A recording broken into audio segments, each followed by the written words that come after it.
Today, we're going over historical pranks that went a little too far. Isaac Bickerstaff, Esquire.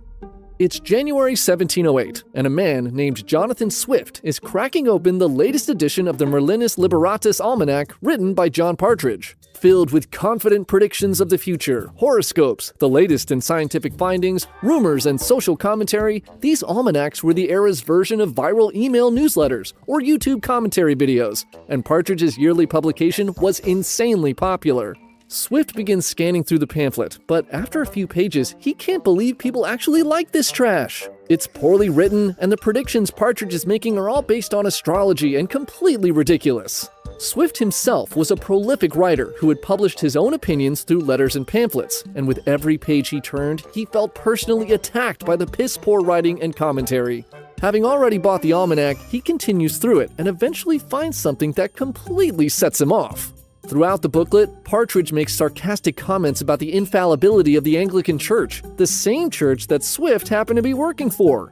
The slop writing was one thing, but a jab at his church was a line too far. So with his favorite day of the year, April Fool's Day, coming up, Swift comes up with an idea to put this fraud Partridge in his place. And by put him in his place, I mean he sets out to destroy this man's life. He writes and publishes a letter he titles Predictions for the Year 1708, using a fake persona named Isaac Bickerstaff, Esquire. In the letter, Bickerstaff claims to be an astrologist, just like Partridge, and in a very similar smug writing style to Partridge, he writes his own set of bold predictions for the year. In a rather extensive list that includes many would-be world-changing events, he predicts that the famous almanac writer, John Partridge, would infallibly die from a raging fever on March 29th at about 11 p.m. at night. The letter is published and soon becomes the talk of the town. Partridge reads a copy and is appalled that someone is out there saying he's gonna die. Slightly disturbed, he brushes it off. But this was only the first stage in Swift's multi-part prank, and if John Partridge thought this was the end of it, he was dead wrong. On March 30th, the day following the day Bickerstaff had predicted Partridge would die, Swift publishes another letter entitled The Accomplishment of the First of Mr. Bickerstaff's Predictions. This time, he doesn't write as Isaac Bickerstaff, but instead writes as an anonymous government employee.